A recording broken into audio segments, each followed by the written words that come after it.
The year was 1989, and believe it or not, now competitive rivals Sony and Nintendo were actually business partners back in the day.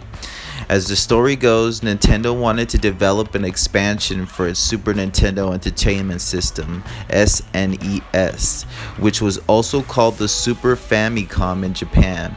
The project was to create a SNES console which would play CD-ROM discs, as opposed to just cartridges we're familiar with. However, Sony left the project and Nintendo for unknown reasons and soon set off to make its own impression on the world of video gaming.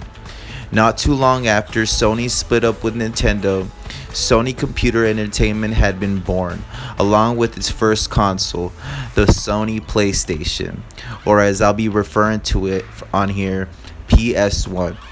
Nintendo then denied Sony's involvement in the SNES project and made a deal with Philips, producing something known as the Philips CDI.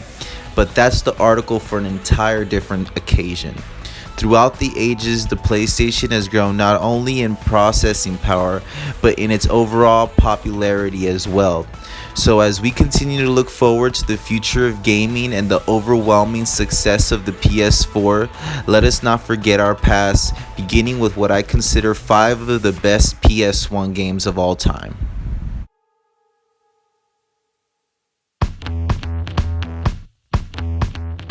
Number 5.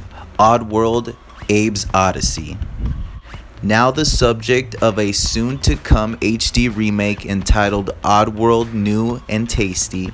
Oddworld Abes Odyssey was hands down one of the strangest and most difficult games of the entire generation, until its sequel came along, Oddworld's Abes Exodus.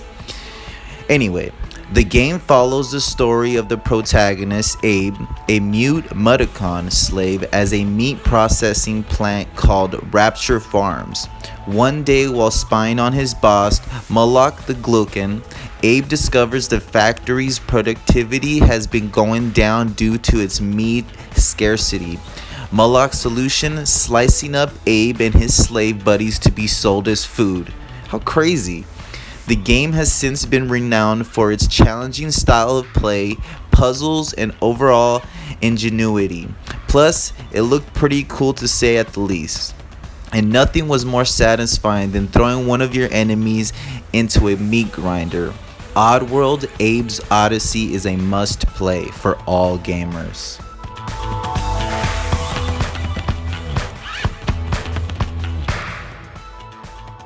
Number 4. Medieval. Sir Daniel Fortescue was a cowardly skeletal knight and the hero of Medieval franchise. Having been the first to die in the Battle of Gallowmere, poor Dan was somewhat of a laughingstock until fate gave him a second chance at greatness, that is. One night, Dan is unintentionally resurrected by his old foe, Zarok. Taking up his sword once again, the bony phony sets out to fight the future of Gallowmere and the memory of his valor, battling zombies and evil wizards along the way. It all makes for an enthralling 3D hack and slash, but the best thing about Medieval is its uniquely gothic tone. Control Daniel as he slays powerful demons and restores order to the land, in hopes to finally being able to enter Asgard's gates as a true warrior. Trust me, you won't be disappointed.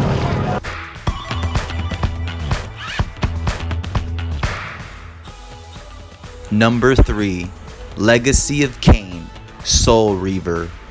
One of the most graphically impressive games on the PS1, Soul Reaver was a direct sequel to Legacy of Kain, Blood Omen. Like Medieval, it is an action-adventure game, but what truly set this game apart from others is its impeccable storyline. In this installment, which begins approximately 1,500 years after the Blood Omen left off, the vampire Kain has ascended into godhood. Although the game is a part of the Legacy of Kain franchise, this particular entry focuses on Kain's first lieutenant, Raziel, who is also a vampire. Kain becomes angered when Raziel surpasses him in strength, in skill, Giant wings, like the wings of a devil, soon sprout from Raziel's back. Raziel betrayed his lord and then cast into Nogzith Lake of Souls to burn eternally, but is revived as and the Soul Reaver, a phantom of his former self. Like Medieval, this game is a story of revenge and redemption and contains very similar gothic elements. If you like a much darker and violent take on vampires, it's likely this game is for you.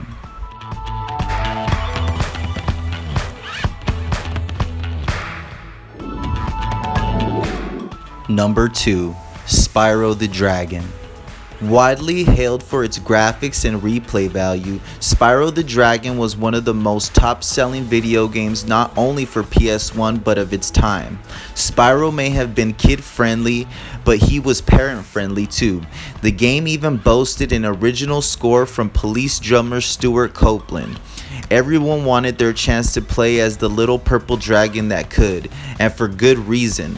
Spyro may have been the smallest of the dragons, but that sure as heck didn't stop him from flaming pompous egg thieves, collecting colorful gems, releasing his captive brethren, and selling millions upon millions of copies around the world.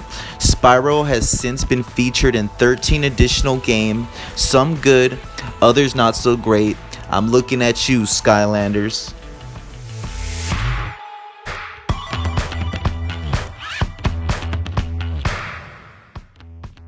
Number 1. Crash Bandicoot. Once the PlayStation's true mascot, Crash Bandicoot was a marsupial on a mission. From Insanity Beach to the final boss fight with series supervillain Neo Cortex, Crash was much more than PS1 Mario. He was the undisputed best, which meant both best in sales and best in show.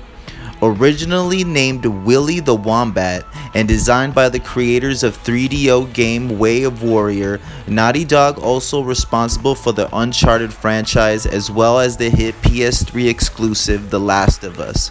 Crash took 3D platforming to new entirely heights and provided PS1 owners with a more than satisfying alternative to Nintendo's recent Super Mario 64 release. Crash Bandicoot was an instant classic, and that's why it's here at number 1. Unfortunately, Naughty Dog was forced to forsake the lovable Orange Bandicoot somewhere between the releases of CTR, Crash Team Racing, and Crash Bash, both also on the PS1. It seemed their contract to produce the Crash video games had long overstayed its welcome, making CTR the last official Naughty Dog Crash adventure. Today, the series has seemingly died out, with talk of a resurrection though, with the most recent Crash Bandicoot game having been released way back in 2008.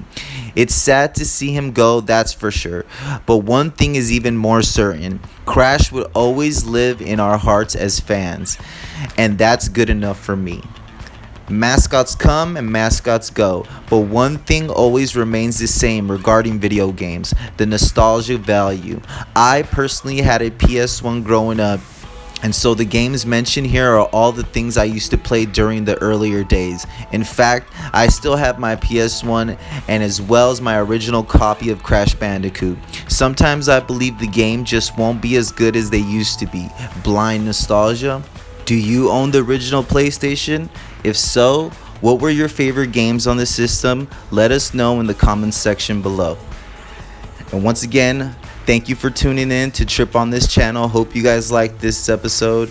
Let us know what we should do an episode on next. Like, comment, subscribe, and don't forget to check out our other videos.